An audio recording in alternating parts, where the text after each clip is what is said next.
जय हिंद साथियों। देखिए, पिछली क्लास में हमने क्या पढ़ा था?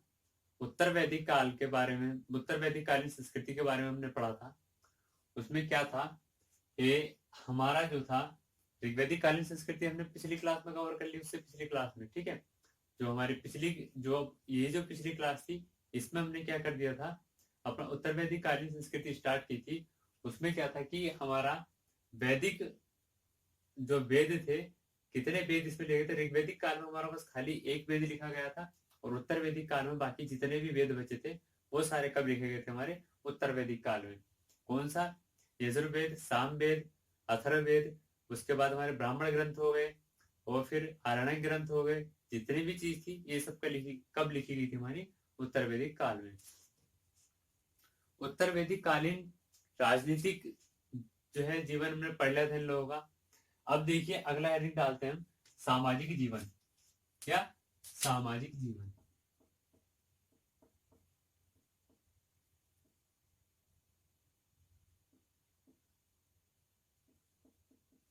उत्तर वैदिक कालीन लोगों का सामाजिक जीवन। ठीक है, इसमें हमारा पहला हेडिंग होगा वर्ण व्यवस्था। पहला हेडिंग क्या होगा? वर्ण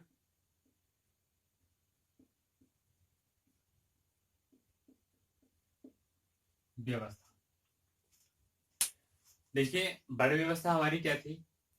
ऋग्वैदिक काल में वर्ण व्यवस्था का जो है, जब ऋग्वैदिक काल का अंत था उस समय जो है वर्ण व्यवस्था का जो है वहां पे शुरुआत हुई थी।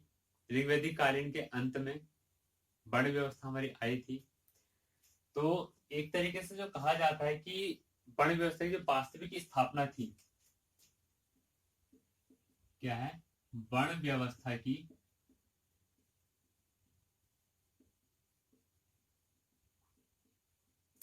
वास्तविक स्थापना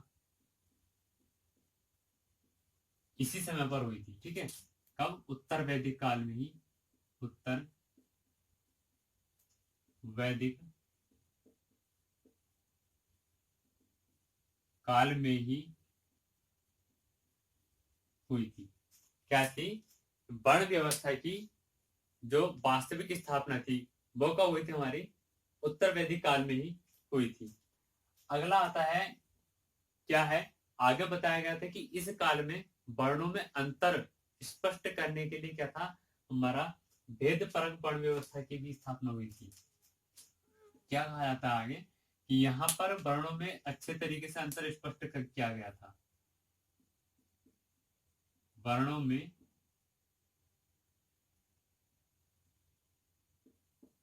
अच्छे या अच्छी तरह से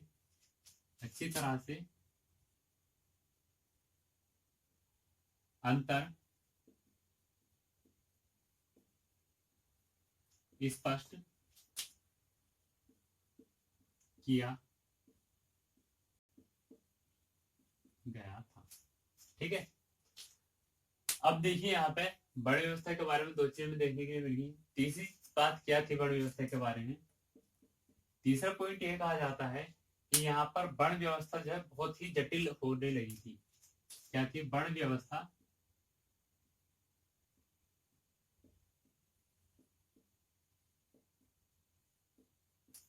बहुत ही जटिल होने लगी थी। वर्ण व्यवस्था बहुत ही जटिल होने लगी थी। इसके जो हमें प्रमाण मिलते हैं वो क्या मिलते हैं? देखिए कहां से मिलते हैं।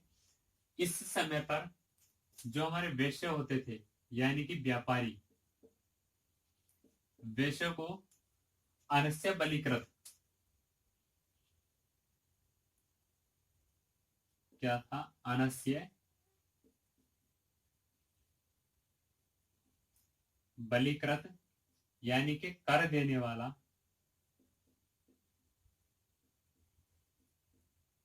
कहा जाता था।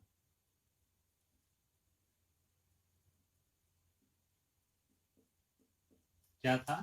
जो हमारे वेश्या होते थे उनको क्या कहा जाता था? अनस्य बलिकृत। अनस्य बलिकृत का मतलब है हमारा कर देने वाला। वैश्यों को कहा जाता था अनस्य बलिकृत, और शूद्रों को क्या कहा जाता था? शूद्रों को कहा जाता था अनस्य प्रेषा। ये था वेश्यों को क्या क्या क्या कहा जाता, अनस्य बलिकृत, और शूद्रों को जो कहा जाता था,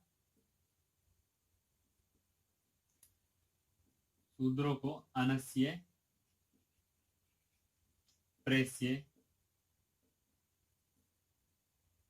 यानी कि सेवा करने वाला, सेवा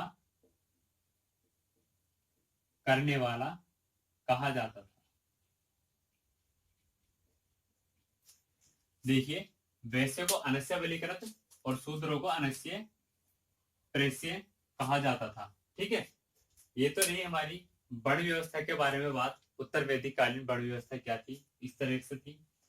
अब आगे हम जो है जानेंगे वहां पर स्त्रियों की दशा क्या थी। ठीक है, स्त्रियों की दशा क्या थी। वर्ण व्यवस्था में क्या था कि वर्ण व्यवस्था का जो वास्तविक स्थापना हुई थी वो उत्तर वैदिक काल में हुई थी। वर्णों में अच्छी तरह से अंतर स्पष्ट कर दिया गया था इसी काल में। ठीक, वर्ण व्यवस्था अपना बहुत ही जटिल रूप ले चुकी थी। ठीक है, और यहाँ पर जो शूद्र थे उनको अनस्य बलिकृत यानी कि कर देने वाला कहा जाता था, और जो हमारे वैश्य थे, सॉरी शूद्र थे, वैश्य को अनस्य बलिकृत और शूद्र को अनस्य प्रेस्य यानी कि सेवा करने वाला कहा जाता था। ठीक है,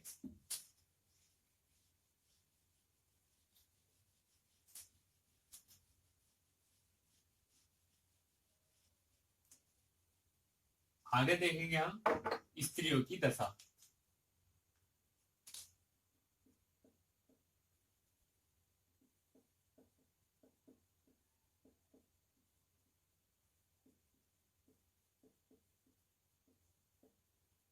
क्या देखेंगे स्त्रियों की दशा।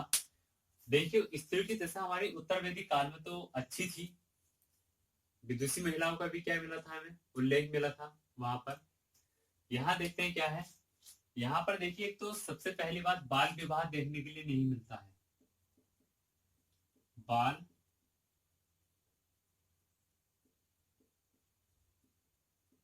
विवाह का प्रचलन नहीं था।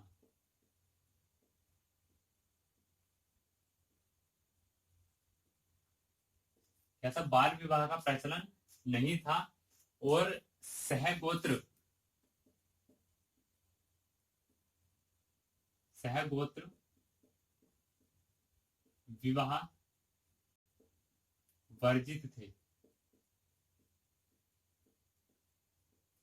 सहगोत्र विवाह क्या थे, वर्जित थे।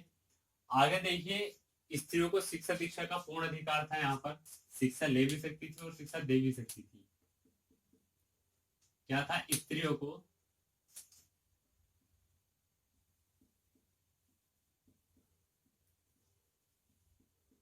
शिक्षा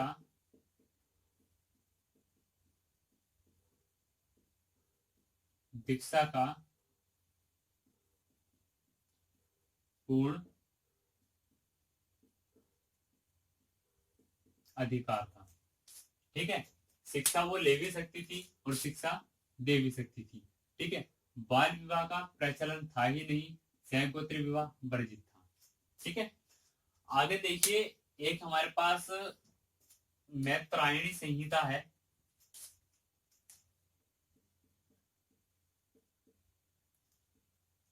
मैत्रायणी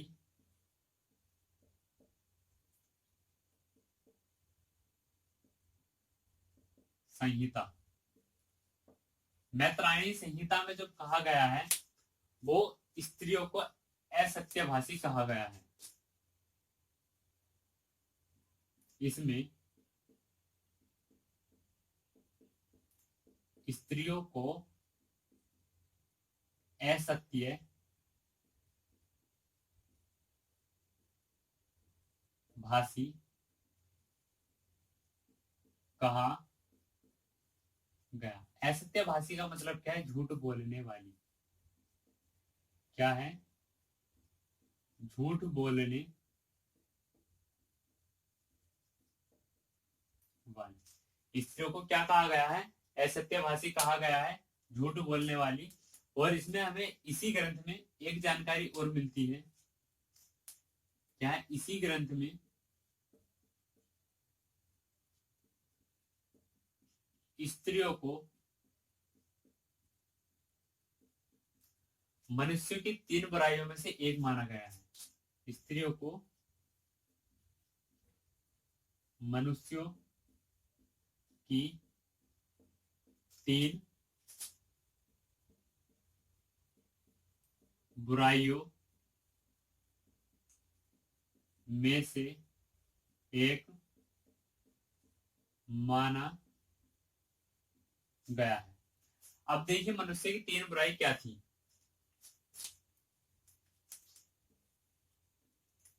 तीन बुराई क्या थी देख ले रहे हैं।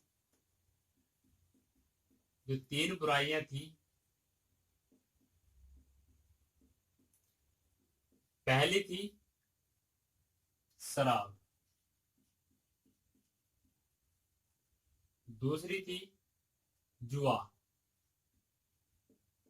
और तीसरी बुराई क्या थी? स्त्री। तीसरी बुराई क्या थी? स्त्री। ठीक है। क्या कहा गया है स्त्रियों की दशा के बारे में? बाल विवाह का प्रचलन न था नहीं, सहगोत्र विवाह वर्जित था, और आगे स्त्रियों को शिक्षा और दीक्षा का दोनों का अधिकार था। शिक्षा ले भी सकती थी और शिक्षा दे भी सकती थी। आ गया है मैत्राणी संहिता में स्त्रियों को क्या कहा गया है? असत्यभाषी यानी कि झूठ बोलने वाली कहा गया है। और इसी ग्रंथ में क्या कहा, आगे क्या जानकारी मिलती है कि पुरुषों की 3 बुराइयों में से एक बुराई किसे माना गया है? स्त्री को माना गया है। और जो 3 बुराई है वो कौन सी है? पहली बुराई हमारी शराब है पुरुषों की, दूसरी जुआ, तीसरी क्या थी? स्त्री थी। ठीक है, तीनों बुराइयां ये हमारी हो चुकी है। इससे आगे अगर हम चलते हैं तो फिर हमें आगे जानकारी मिलती है आश्रम व्यवस्था की। आश्रम व्यवस्था किस तरह क्या थी कि जो हमारा लाइफ साइकिल थी, यानी कि जो हमारा जीवन चरण था, उससे संबंधित थी हमारी आश्रम व्यवस्था कि हम जो है किस तरीके से अपने जीवन को जिएंगे, जो अपनी लाइफ है, पूरी लाइफ को या पूरी जिंदगी को किस तरीके से हम लोग जिएंगे। ठीक है, तो अगला हेडिंग डालेंगे हम आश्रम व्यवस्था।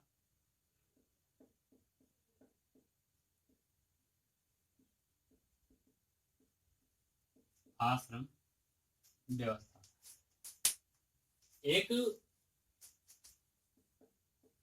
हमारे पास उपनिषद हुआ, जलोपनिषद, जावा जावालोपनिषद, जावा लोप निषद। कौन सा? जावालोपनिषद है हमारे पास एक। इसमें क्या कहा गया है? इस उपनिषद में वर्णन किया गया है हमारे पास 4 हमारे आश्रमों का।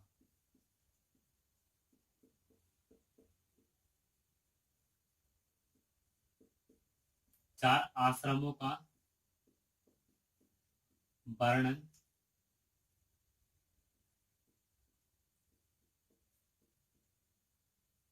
किया गया है। किसमें? जावालोपनिषद में 4 आश्रमों का वर्णन किया गया है। अब कौन कौन से हैं? पहला जो है हमारा, ये हमारा ब्रह्मचर्य आश्रम।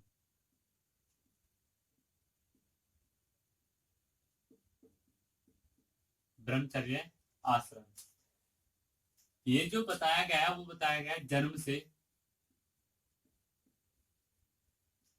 25 वर्ष की आयु तक। 25 वर्ष की आयु तक इसमें जो काम था, जो ब्रह्मचर्य आश्रम में काम था, ब्रह्मचर्य आश्रम वालों को, मतलब ब्रह्मचर्य आश्रम 0 से 25 वर्ष तक हम क्या कर सकते थे? वो कर सकते थे शिक्षा, शैक्षणिक उपलब्धियां हासिल कर सकते थे। शैक्षणिक उपलब्धियां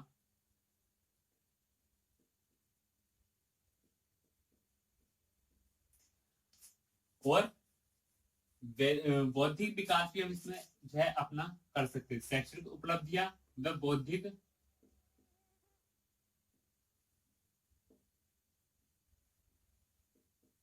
विकास क्या होता था हमारा?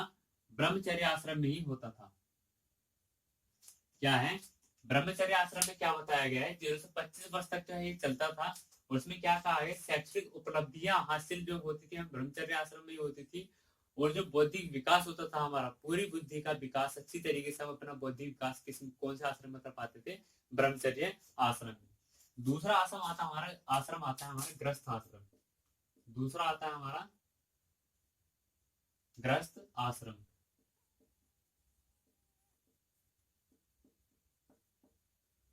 गृहस्थ आश्रम जो बताया गया वो 25 से 50 वर्ष की आयु तक, 50 वर्ष की आयु तक बताया गया कि हमारा गृहस्थ आश्रम। गृहस्थ आश्रम में क्या था? सामाजिक विकास,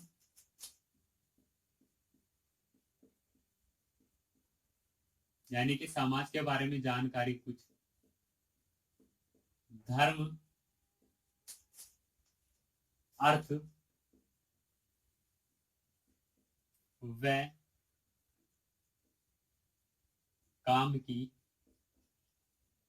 प्राप्ति। क्या है? गृहस्थ आश्रम में सामाजिक विकास, यानी कि सामाजिक ज्ञान के बारे में जो जानकारी मिलती थी, धर्म के बारे में जानकारी मिलती थी, अर्थ के बारे में जानकारी मिलती थी, और काम के जो है धर्म, अर्थ और काम की प्राप्ति कहाँ होती थी? हमें अपने गृहस्थ आश्रम में। ये सारी चीजों के बारे में हमें पता चलता था। या फिर इन सब चीजों को जो पड़ाव था, इस पड़ाव को जो जीते थे हम, जिस समय पे जीते थे, उस समय को क्या कहा गया? हमारा गृहस्थ आश्रम कहा गया है। तीसरे नंबर पर आता हमारा वानप्रस्थ आश्रम। वानप्रस्थ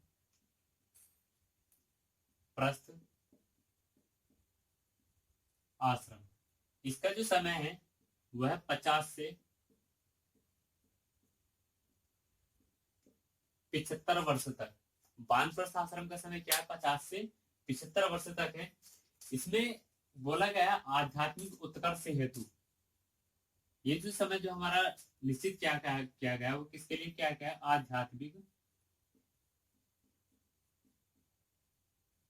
उत्कर्ष हेतु। आध्यात्मिक उत्कर्ष का मतलब है कि हम प्रभु में थोड़ा अपना मन लगाएं, यानी कि भगवान की पूजा पाठ शुरू करें। ठीक है, उसमें थोड़ा मन लगाना शुरू करें। आध्यात्मिक उत्कर्ष का मतलब यही है। और जो अगला है हमारा लास्ट, चौथा है, वह है हमारा संन्यास आश्रम। संन्यास आश्रम ये है हमारा 75 से 100 वर्ष की आयु तक संन्यास आश्रम था। इसमें क्या होता था? इसमें मोक्ष की प्राप्ति करते थे हम लोग, मोक्ष की प्राप्ति। ठीक है, तो आश्रम व्यवस्था क्या है हमारी? इस उपनिषद से जो है हमें इसके बारे में जानकारी मिलती है, वो मिलती है जावा लोपनिषद से हमें आश्रम व्यवस्था के बारे में जानकारी मिलती है। कितने आश्रमों का वर्णन किया गया? 4 आश्रमों का वर्णन किया गया। पहला आश्रम हमारा ब्रह्मचर्य आश्रम। पहला आश्रम है ब्रह्मचर्य आश्रम, जिसका समय है जन्म से 25 वर्ष तक। इसमें जो है, इस आश्रम में जो थे हम अपना शैक्षणिक उपलब्धि हासिल कर पाते थे और अपनी बुद्धि का विकास कर पाते थे। अगला हमारा गृहस्थ आश्रम। गृहस्थ आश्रम जो था हमारा 25 से 50 वर्ष की आयु तक था। इसमें सामाजिक विकास, यानी कि समाज के बारे में जान पाते थे। धर्म, अर्थ और काम की प्राप्ति भी हमें इसी समय पर होती थी। अगला हमारा वानप्रस्थ आश्रम। वानप्रस्थ आश्रम हमारा 50 से 75 वर्ष तक चलता था। इसमें क्या था? आध्यात्मिक उत्कर्ष, यानी कि जो ईश्वर था, ईश्वर में अपना मन लगाना शुरू कर देते थे। और सबसे लास्ट में आता है हमारा संन्यास आश्रम, यानी कि सब कुछ छोड़कर संन्यास ले लेना। इसमें इसका जो समय था वो था हमारा 75 वर्ष से 100 वर्ष तक की आयु तक। इसमें क्या करते हैं? मोक्ष की प्राप्ति के लिए ही जो भी कुछ करते थे, मोक्ष की प्राप्ति के लिए ही करते थे। ठीक है, मोक्ष की प्राप्ति के लिए जितना भी प्रयत्न करते थे हम किसमें करते थे? संन्यास आश्रम में। ठीक है, आगे देखिए। वैसे हाँ, एक बात और, इन चारों आश्रमों में जो श्रेष्ठ आश्रम बताया गया है, लिख लेना, चारों आश्रमों में गृहस्थ आश्रम को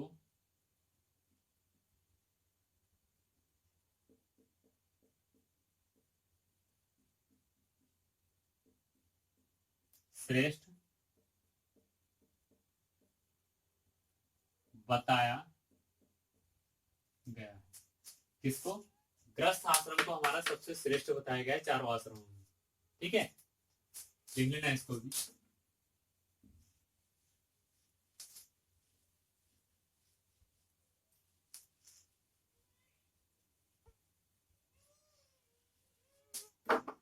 आगे बात आती है हमारे हिंदू धर्म में। देखिए, संस्कारों की बात आती है। ठीक है, और आपने सुना भी होगा कि हिंदू धर्म में कितने संस्कार बताए गए हैं? 16 संस्कार। वो 16 संस्कार कहाँ से आए हैं? वो 16 संस्कार यहीं से आए हैं। ठीक है, तो क्या है, आगे पढ़ेंगे हम संस्कारों के बारे में।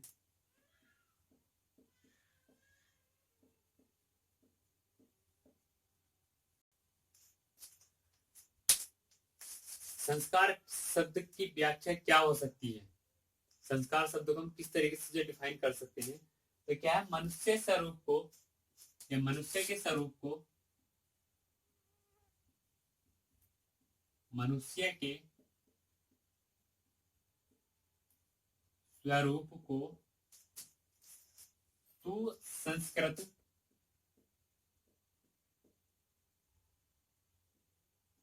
व परिकृत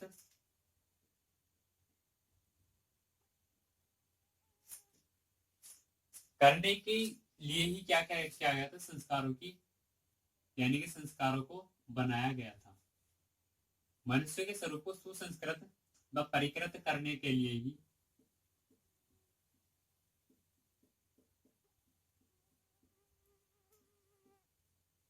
संस्कारों की या संस्कारों को बनाया गया था। ये हमारा सुसंस्कृत शब्द है,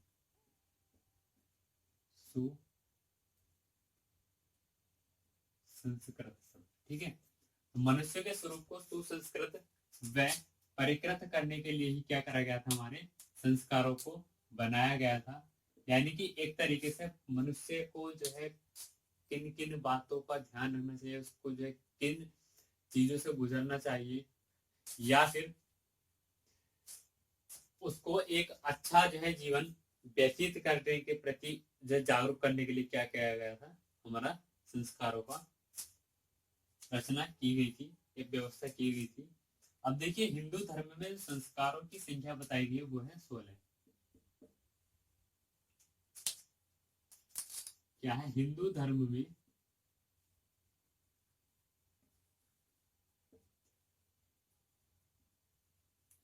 हिंदू धर्म में संस्कारों की संख्या 16 बताई गई। ठीक है, कितने संस्कार होते हैं हमारे पास? 16 संस्कार होते हैं हमारे हिंदू धर्म में। ठीक है, अब देखिए, संस्कारों की बात भी हो गई। अब अगला आता हमारा कृषि। अगला करेंगे हम कृषि के बारे में कुछ बात करेंगे, क्योंकि कृषि, देखो, सबसे पहली बात तो ये कि अगर हम रह रहे हैं कहीं भी तो खाएंगे पिएंगे जरूर, और उसके लिए हमें कुछ उपज भी करनी पड़ेगी, कुछ उगाने भी पड़ेगा। तो कृषि का क्या था सिस्टम? देखिए, हमने ऋग्वेदिक काल की भी कृषि पढ़ी थी। वहां पे क्या था, कृषि का इतना ज्यादा विकास नहीं हो पाया था। बड़े बड़े हलों द्वारा क्या की जाती थी? खेतों की जुताई की जाती थी, और हलों को क्या कहा था? लांगल कहा जाता था। और क्या है कि 6, 8 या 12 बैलों द्वारा क्या हल खींचने के भी वहां पर क्या मिलते हैं? प्रमाण मिलते हैं। ठीक, देखिए यहाँ देखते हैं, उत्तर वैदिक काल है। यहाँ पे देखिए, सबसे पहला पॉइंट आता है हमारा कि कृषि की यहाँ पर महत्ता बहुत ज्यादा बढ़ गई थी। क्या है? कृषि की महत्ता बहुत ज्यादा बढ़ गई थी, बहुत ज्यादा बढ़ गई थी। क्या कृषि को लोग जो है ज्यादा प्रेफर करने लगे थे, बहुत ज्यादा लोग जो है क्या करने लगे थे, कृषि करने लगे थे। क्यों? क्योंकि देखिए, जब हमारा ऋग्वैदिक काल था तो उसमें क्या, ऋग्वैदिक काल में क्या था, जो आर्य थे वो अस्थायी थे, वो एक जगह पर नहीं रहते थे, आज यहाँ कल वहां परसों कहीं और, इस तरीके से रहते थे। पर यहाँ पर उत्तर वैदिक काल में क्या था, उन लोगों का निवास स्थायी होना शुरू हो गया था, स्थायी निवास होना शुरू हो गया था। तो वो लोग जहाँ एक जगह पर टिक कर रहेंगे तो फिर वहां पर तो खेती करेंगे ही करेंगे। क्यों? क्योंकि वहां पर उन्हें परमानेंट रहना है, परमानेंट रहने के लिए उन्हें जो है लगातार खाने पीने के लिए चाहिए। अब एक जगह अगर वो नहीं हो, वो कुछ उगाएंगे नहीं, तो वहां पर उन्हें कुछ खाने के लिए मिल भी नहीं सकता। ठीक है, आगे देखिए, एक उपनिषद हमारे पास तैतरीय उपनिषद,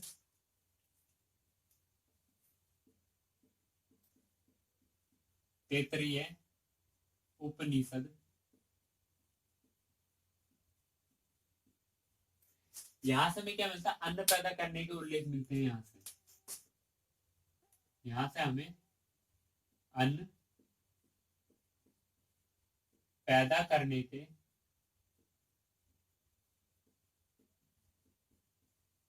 उल्लेख मिलते हैं। कहां से? तैतरीय उपनिषद से अन्न पैदा करने के उल्लेख मिलते हैं। ठीक, अगला हमारा है सतपथ ब्राह्मण। सतपथ ब्राह्मण कौन से, किस वेद का जो है हमारा ब्राह्मण ग्रंथ है?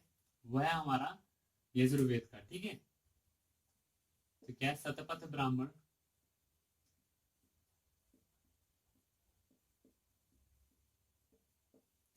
इसमें क्या जानकारी मिलती है, इसमें हमें व्यवस्थित ढंग से खेती करने के भी क्या मिलते हैं, उल्लेख मिलते हैं।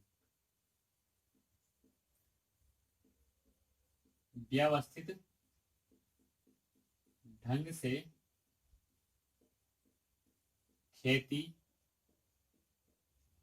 करने के प्रमाण मिलते हैं। अगला है एक काठक संहिता है हमारे पास, संहिता, काठक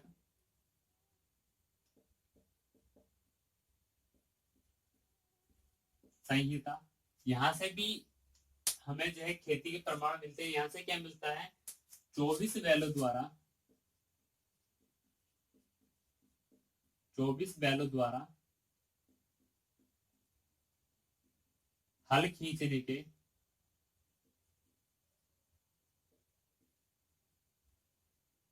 प्रमाण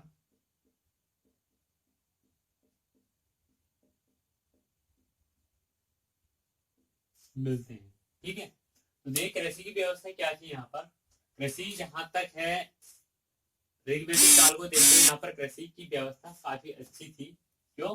क्योंकि देख कृषि की महत्ता बहुत ज्यादा बढ़ गई थी, लोग स्थायी रहने लगे थे, एक जगह पर रहने लगे थे, तो कृषि को भी करेंगे वो लोग, अन्न भी पैदा करेंगे। अगला तैतरीय उपनिषद में हमें फिर से क्या उल्लेख मिलता है, अन्न पैदा करने के बारे में उल्लेख मिलता है। सतपथ ब्राह्मण में क्या व्यवस्थित ढंग से खेती करने के प्रमाण मिलते हैं। अगला क्या है, काठक संहिता। काठक संहिता में 24 बैलों द्वारा क्या है, हल खींचने के भी क्या मिलता है, हमें इसमें प्रमाण मिलते हैं। ठीक है, यह होगी हमारी कृषि की बात। अब आगे देखिए, आगे क्या है हमारा,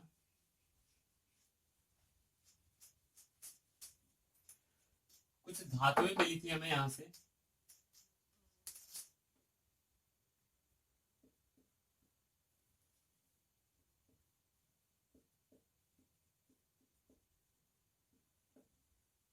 क्या मिली थी, कुछ धातुएं मिली थी। ये धातुएं क्या थी, देखिए पहली धातु थी हमारी श्याम अयस्क, श्याम अयस्क। श्याम अयस्क को कहते थे हम लोहा। अगला है हमारा लोहित अयस्क।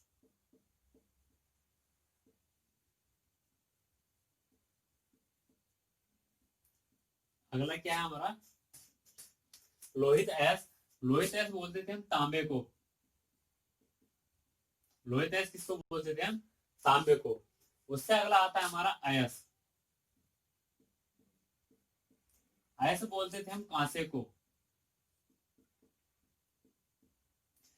कांसे क्या क्या था हमारा, अयस्क था। और उससे अगला आता हमारा हिरण्य। क्या आता है? हिरण्य। हिरण्य बोलते थे हम सोने को।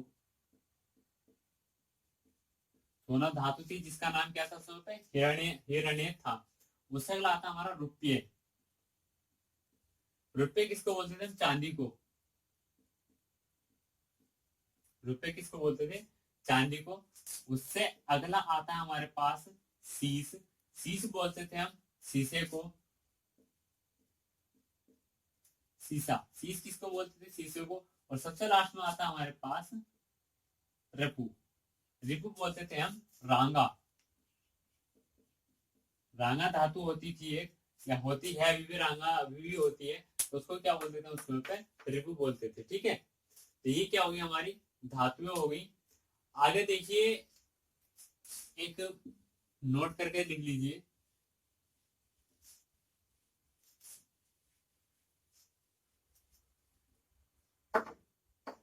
इस समय पे जो देवी देवता थे, जो हमारे ऋग्वेदिक काल के थे, वही थे। बस थोड़ा सा बदलाव क्या आया था, इस समय पे जो प्रजापति थे, प्रजापति जो थे, प्रजापति इस समय के श्रेष्ठ देवता बन गए थे।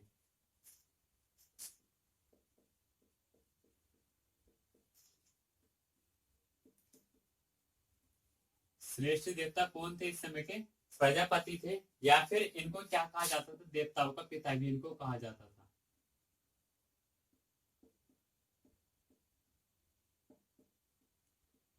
देवताओं का पिता भी किसको कहा जाता था? प्रजापति को ही कहा जाता था। प्रजापति को देवताओं का पिता भी कहा जाता था, और ये समय के क्या थे? हमारे श्रेष्ठ देवता थे। ठीक, अगला है हमारे पास एक पॉइंट और है, एक आते हैं हमारे पास पूषण। पूषण भी हमारे एक देवता थे। ये जो देवता माने गए हैं, इनको कहा गया शूद्रों के देवता थे। किसके? पूषण शूद्रों के देवता थे। ठीक है, तो देखिए आज हमने क्या पढ़ा है? उत्तर वैदिक काल में जो सामाजिक जीवन था उसके बारे में पढ़ा है। वर्ण व्यवस्था के बारे में पढ़ा है। ठीक, स्त्रियों की दशा के बारे में पढ़ा है। हमारी आश्रम व्यवस्था कैसी थी उसके बारे में पढ़ा है। हमारे संस्कार कितने होते हैं हिंदू धर्म में, उनके बारे में पढ़ा है। फिर उत्तर वैदिक काल में जो कृषि थी, कृषि का क्या रूप था, वो हमने यहाँ पे जाना है। ठीक, और धातुओं के बारे में पढ़ा है। और देखिए जो इस काल के सर्वश्रेष्ठ हमारे क्या थे, देवता माने गए हैं, उनको किनको माना गया है? वो माना गया है प्रजापति को। और इनको सभी देवताओं का पिता भी कहा गया है। प्रजापति को क्या कहा गया है? सभी देवताओं का पिता भी कहा गया है। और एक देवता और थे पूषण, जो कि किसके देवता माने गए हैं? शूद्रों के देवता माने गए। कौन? पूषण। ठीक है, तो देखिए आज हमारा यहाँ पर वैदिक काल होता है समाप्त। ठीक है, आज की क्लास हमारी ही समाप्त हो रही है, और वैदिक काल भी हमारा क्या हो चुका है? समाप्त हो चुका है। अगली क्लास में हम क्या पढ़ेंगे? हम नई चीज पढ़ेंगे अगली क्लास में। अगली क्लास में हम पढ़ेंगे जैन धर्म के बारे में। ठीक है, अगली क्लास जैन धर्म के बारे में पढ़ेंगे। तो आज की क्लास यही समाप्त करते हैं। जय हिंद साथियों।